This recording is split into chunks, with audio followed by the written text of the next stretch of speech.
今天我们要来聊一个可能会让很多人感到不太舒服，但非常重要的话题：为什么越赚越多，却越来越存不下钱？前几天我在整理家里的旧物时，无意中翻出了一本10年前的银行存折。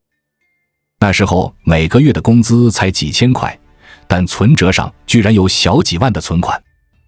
再看看现在，虽然收入比10年前翻了好几倍，但每个月还是在为生活费发愁。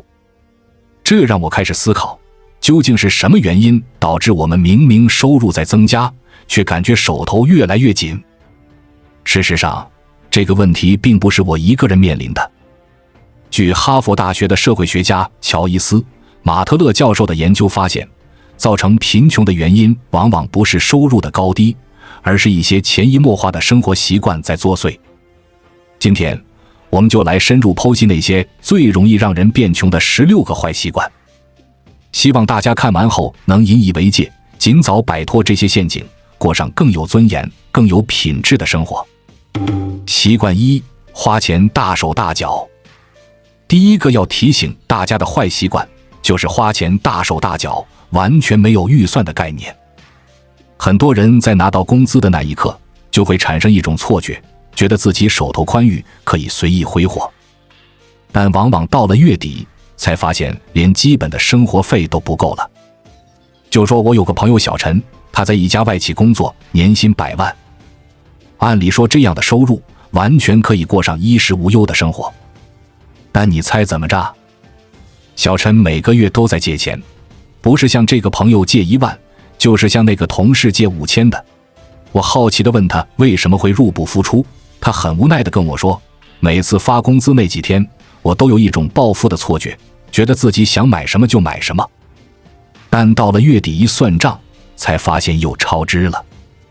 小陈的这个心态其实很能代表一部分人的消费观。他们的花钱逻辑是，既然努力赚了钱，那就应该让自己活得舒坦一些。但从没想过，赚钱其实是为了更好的生活，而不是毫无节制的挥霍。记得清朝著名商人胡雪岩曾经说过一句话：若要日进斗金，必先月盛吊银。他年轻时在一家盐铺当学徒，每天的工钱只有几文钱，但他每次拿到工钱，都会把钱分成3份，一份用于改善生活，一份用于接济他人，还有一份作为积蓄。就是这种勤俭节约的生活态度，成就了他后来的商业帝国。所以我想说，在这个消费主义盛行的时代，我们一定要保持理性和克制。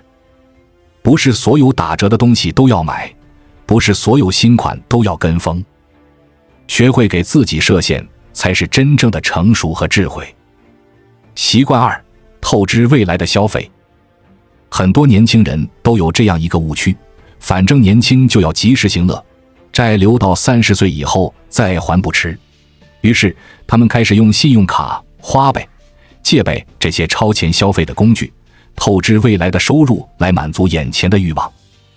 就举一个例子，我有个朋友叫小美，刚参加工作的那2年，收入并不算高，但为了跟上时髦，她看到别人有的东西，自己也要买。看到别人换了新手机，第2天她也要换。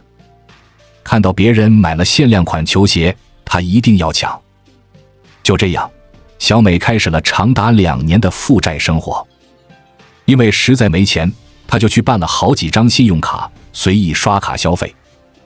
等到最后银行催账单的时候，才发现自己已经欠下了一大笔钱，连最低还款额都凑不齐了。小美的这种消费观其实反映了一种扭曲的价值观，我要活在当下，及时享乐，不能输给身边的人。但他们没想到的是，透支未来的生活其实是在透支自己的幸福感。因为早晚有一天，这些账单都要还的，到时候被债务压得喘不过气，还有什么心情享受生活？股神巴菲特有句名言，如果你手头没多少钱，就不要装出很有钱的样子。意思是说，一个人的生活方式要和收入相匹配，不能盲目攀比，更不能透支未来。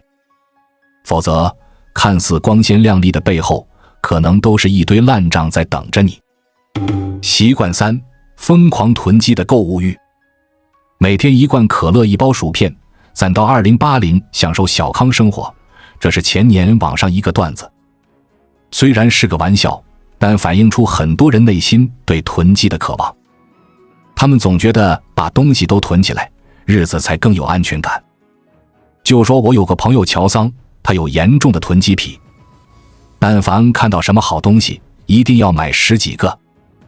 看到超市搞活动，就算自己用不完，也要囤一大堆。家里堆满了各种过期的食品、化妆品，简直像个小仓库。乔桑的逻辑是，这些东西迟早要用的，趁现在打折就多买点，以后用的时候还能省钱。但实际上，他囤的东西大部分都过期变质了，根本来不及消耗。不仅浪费了很多钱，家里堆满杂物，心情也越来越糟。在心理学上，这叫做囤积心理。很多人之所以总想把东西都囤起来，其实是源于内心的不安全感。他们总觉得万一以后有个3长2短，至少这些东西还能救急。但殊不知，这种过度的物质依赖，反而会让人失去最宝贵的自由和空间。就像日本作家山下英子说的，真正的富有，不是拥有的东西多，而是欲望少。一个人之所以会感到匮乏，往往不是因为得到的太少，而是总觉得自己还需要更多。学会简单的生活，才是通向心灵自由的捷径。习惯4：攀比性的炫耀消费。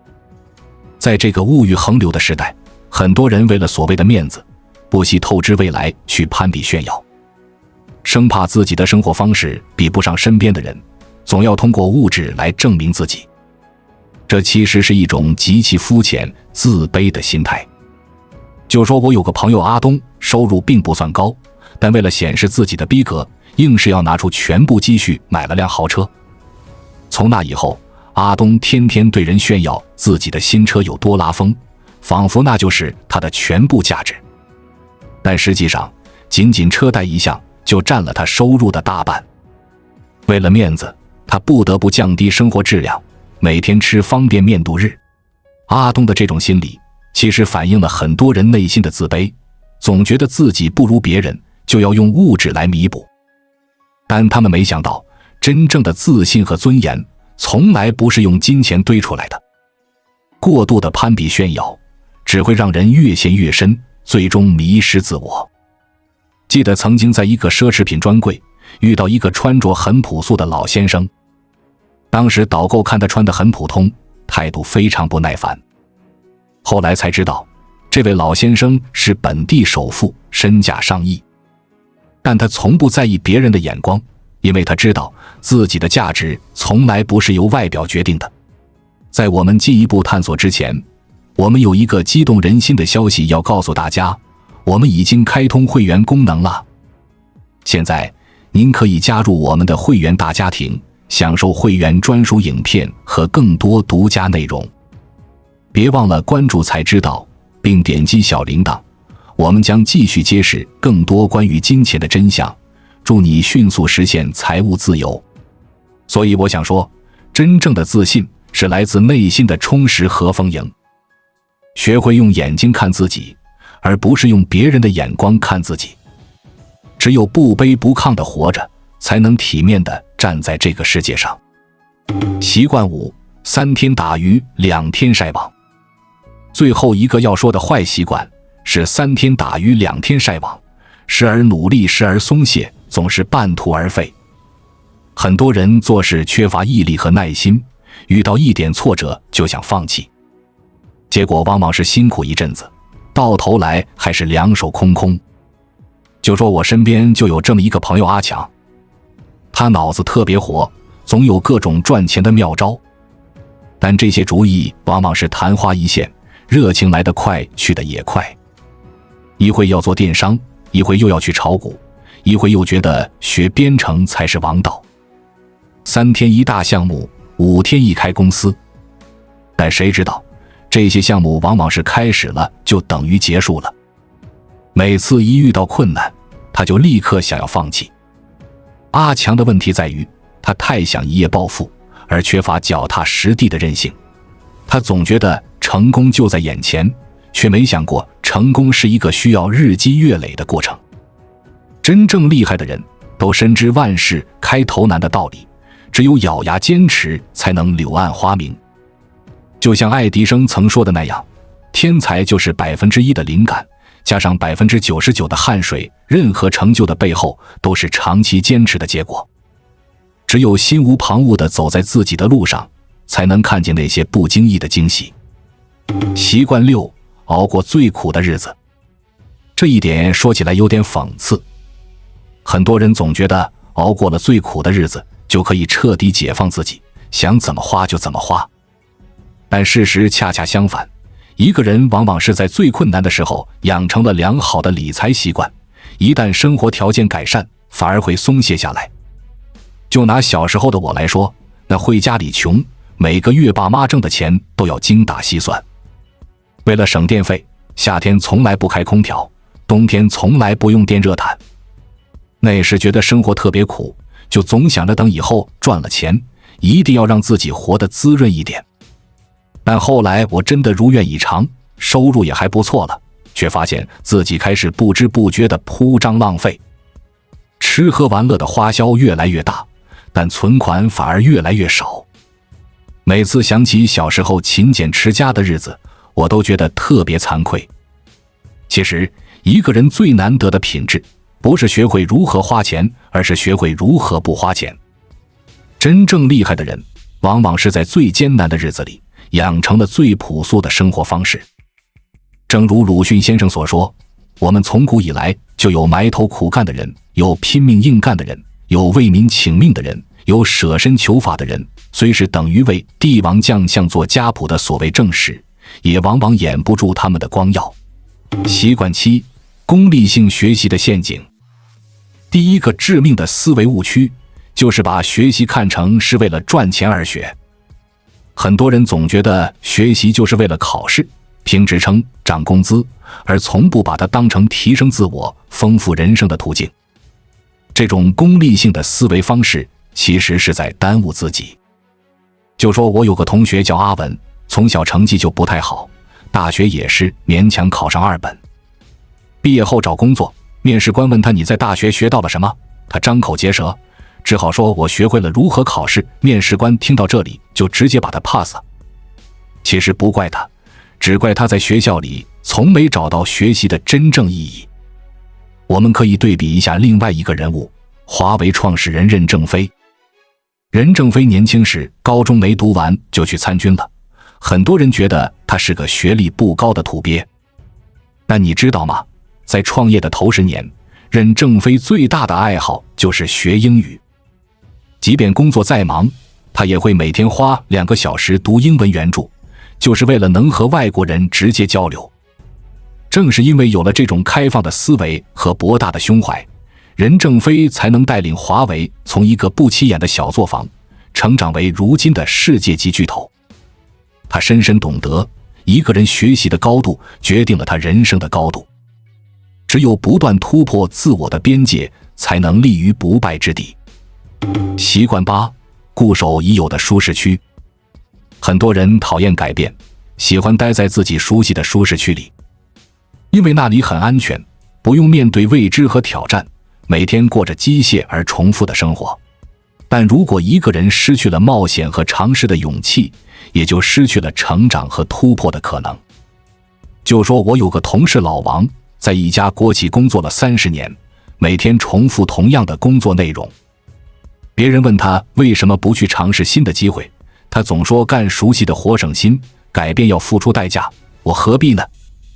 就这样，老王在自己的舒适区里虚度了大好年华，直到退休那天还觉得自己年轻。再看看另一个反例，前阿里巴巴 CEO 魏哲。1999年，魏哲在雅虎工作的风生水起，前途一片光明。但当时的他觉得互联网才是未来，于是毅然辞掉高薪工作，加入了初创公司阿里巴巴。很多人不理解他的选择，但魏哲坚信，只有不断挑战自己，才能不被时代淘汰。正如毕加索所说，每个孩子都是艺术家，问题在于如何在他长大后还能保持这种艺术家的特质。一个人的潜力是无穷的，关键看你敢不敢跳出已有的圈子，拥抱全新的可能。只有不断挑战自我，才能活出不一样的精彩人生。习惯9，墨守成规的思维定式。在这个瞬息万变的时代，如果还固守老一套的思维方式，是很难立足的。很多人之所以感到困顿和迷茫，往往就是因为没有及时更新自己的认知。他们总是用过去的经验看待未来，结果往往是睹物思人，陷入过往的泥淖，不可自拔。就拿我一个做传统生意的朋友来说，他开了一家服装店，专门卖30至50岁女性的服饰。过去生意还不错，靠几个老客户就能维持收支平衡。但这2年，实体店的生意越来越难做，很多客户都转到网上购物了。朋友抱怨说，现在的年轻人真是不懂欣赏，他那些经典的款式在网上根本卖不动。我听了之后问他，你有没有想过，可能问题不在别人，而在你自己？你有没有调研过年轻人的喜好？有没有尝试过调整产品结构，转型线上渠道？一味的抱怨顾客不懂是不能解决问题的。反观那些顺应了互联网浪潮的传统企业就不一样了，他们懂得唯一不变的就是变化本身。与其抱残守缺，不如主动出击，拥抱变革。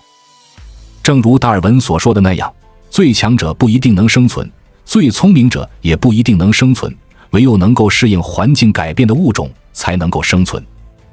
所以我想说，一个人要想不被时代淘汰，就必须与时俱进地更新自己，打破旧有的思维藩篱，用新的视角看待世界。只有永远保持变革和创新的勇气，才能立于潮头，笑看风云。习惯是消极悲观的内心态度。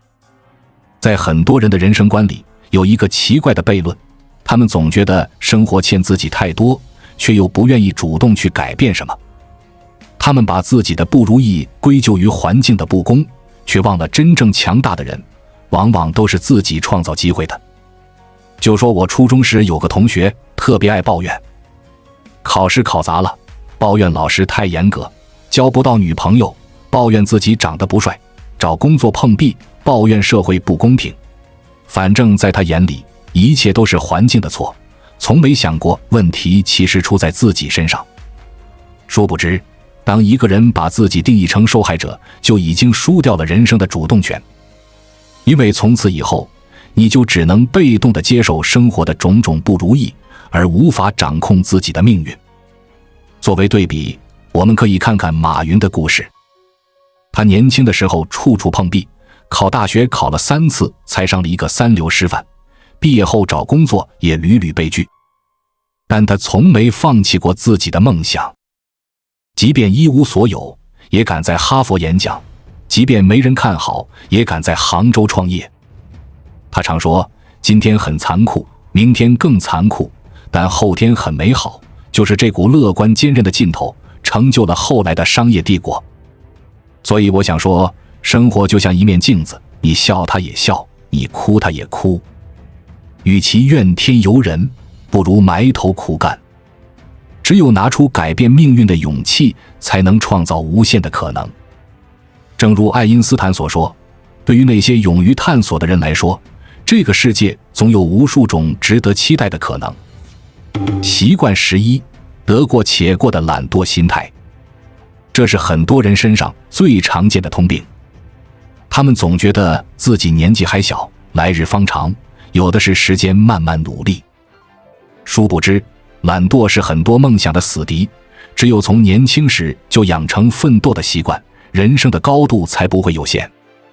记得大学时，我有个室友特别喜欢耍小聪明，每次考试前临时抱佛脚，能糊弄过去就不求更好。毕业找工作时，别人都在学习面试技巧，他却天天在寝室打游戏。后来好不容易进了一家公司，本来能转正的，但因为平时不思进取，最后还是被辞退了。反观他的另一个同学小赵，从大一开始就努力学习各种技能，课余时间勤工俭学，利用假期去实习。毕业的时候，小赵拿到了几个名气的 offer， 别人都羡慕得不得了。现在想来，两个人的差距其实就在于一个懒惰，一个勤奋。我们常说一寸光阴一寸金，青春的每一天都无比宝贵，只有全情投入的生活才对得起流逝的韶华。就像作家路遥所说的，人生不能等待，需要有所追求，需要有所作为，只有从年轻的时候就树立远大的志向，并为之不懈的奋斗，才能创造不平凡的人生。习惯12， 3分钟热度的行动力。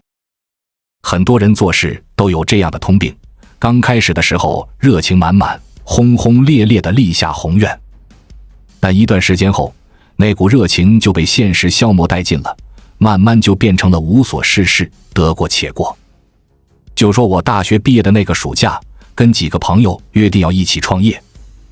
刚开始几个人斗志昂扬，恨不得马上就成为人生赢家。但创业的过程远比我们想象中艰难，很快就有人打退堂鼓。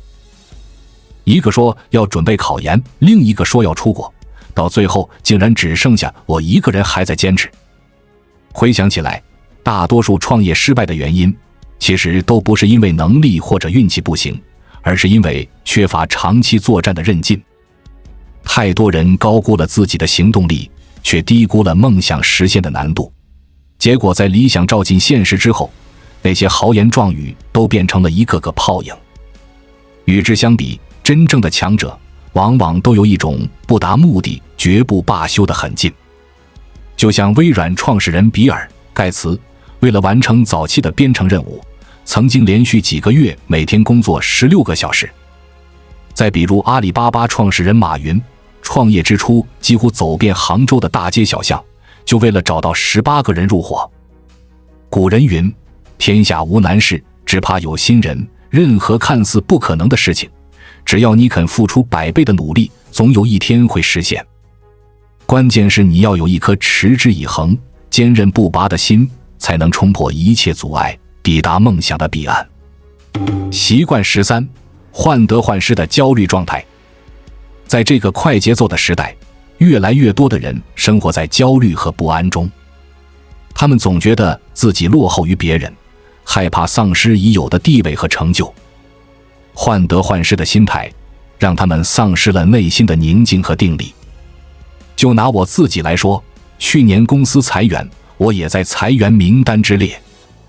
那段时间，我每天都活在提心吊胆中，生怕自己哪天就成了办公室里的多余人。即便找到了新工作，我也总担心这份工作能做多久。一个同事辞职了，我就害怕公司撑不下去；老板脸色不好，我就担心他对我有意见。这种患得患失的心态，其实是一种典型的悲观主义，它让你丧失安全感，对未来失去信心。久而久之，焦虑就会变成常态，严重扰乱你的生活节奏。与之相反，真正成熟的人往往有一颗强大而豁达的内心，他们不畏惧变化，也不恐惧失败。即便生活出现波折，也能冷静地接受，并想办法去解决。正如鸡汤大王罗伯特·清崎所说的那样，优秀的人不是不合时宜，而是与众不同；不是不知进退，而是进退有度；不是不知天高地厚，而是心胸开阔。所以我想说，与其浪费时间去患得患失，不如勇敢地面对生活的不确定性，学会拥抱变化，接受生命中的无常，用一颗平和的心去对待时间的纷扰，才能活出最好的自己。习惯14，斤斤计较的利己心理。在很多人的潜意识里，总有一个生存法则，那就是人不为己，天诛地灭。于是他们在人际交往中总是斤斤计较，患得患失，处处为自己打算。殊不知，这种自私的心态往往会让人失去更多。就说我以前有个同事老张，他是个典型的精明人。和同事聚餐，他总是精打细算，生怕自己多付一分钱。项目分工的时候，他总是把轻松的活揽到自己身上，累活都推给别人。时间久了，同事们都不愿意跟他合作，老板也看出了他的小心思，最后连晋升的机会都没了。相比之下，另一个同事小李就完全不同，他总是乐于助人，遇到同事有困难主动帮忙。项目结项的时候，他主动揽下最难啃的骨头。虽然一开始并没有什么回报，但慢慢的，他在公司树立起了好口碑。最后，他不仅获得了同事的信任，也赢得了上司的赏识，很快就提拔成了项目经理。这两个例子告诉我们，一个人的心胸有多大，舞台就有多大。一味斤斤计较眼前的小利，反而会让自己错失更大的机会。越是无私的奉献，越能获得更多的信任和帮助。正如作家法布尔所说，宽广的胸怀，高尚的情操，正如太阳的温暖，能给人光明和力量。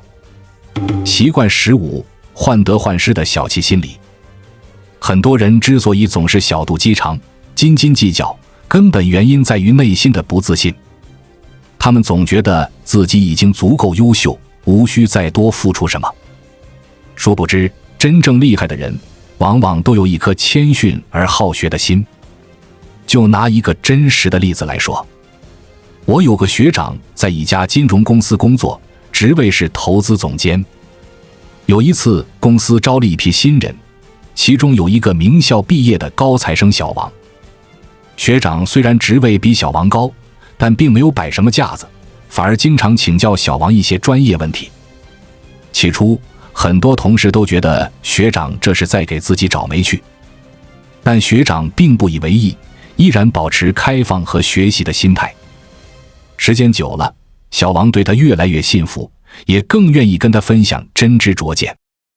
后来学长凭借小王的帮助，在一个新项目上实现了重大突破，两个人的关系也变得越来越铁。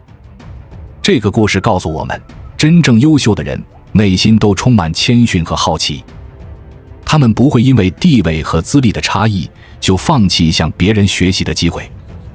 相反，他们懂得敞开心扉，虚心求教，从不同的视角汲取养分。正如苏格拉底所说，知道自己无知是开启智慧的大门。反观那些自视甚高、目中无人的人，往往都停滞不前，难有作为。因为在骄傲自满的心态下，他们早已经与这个时代脱节，无法跟上时代的步伐。习惯16，急功近利的浮躁心态。在这个讲求速度和效率的时代，很多人都染上了急功近利的毛病。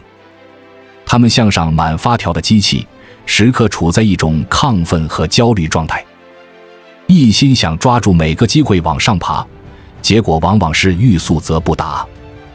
就说我有个发小阿强，前几年一直在创业，他总觉得机会稍纵即逝，天天都在满世界找项目，这个还没做完，马上又换另一个，东一榔头西一棒槌，却从没有一次能坚持到最后。等到这些项目都半途而废，他才意识到自己有多盲目和浮躁。阿强的教训告诉我们，真正的成功从来都不是一蹴而就的，它需要我们脚踏实地，一步一个脚印的积累。很多时候，看似弯路的经历，恰恰是通往成功的必经之路。关键是你要学会慢下来，沉下心，厘清内心真正的方向和追求。正如哈佛大学校长德里克·伯克所说，没有追求卓越的勇气，就难有领先的优势。一个人最可贵的品质，不是能取得多大的成就，而是能否坚持不懈地追求梦想。只要我们能从容不迫地前行，哪怕偶尔绕个弯路，最后也一定会抵达理想的彼岸。记住，贫穷从来都不可怕，可怕的是困在贫穷陷阱而不自知。只要我们肯拿出勇气去改变，并付诸持续的行动，就没有什么困境是无法跨越的。正如毛姆所说，生活不可能像你想象的那么好，但也不会像你想象的那么糟。最后，我想以美国作家艾米丽·狄金森的一句话作为结尾，希望是那长着羽翼的东西在人们的心灵深处歌唱，歌声从未停止，即使在最寒冷的土地上，它也不曾疲倦。关注我，我是才知道，带你解锁更多金钱的真相。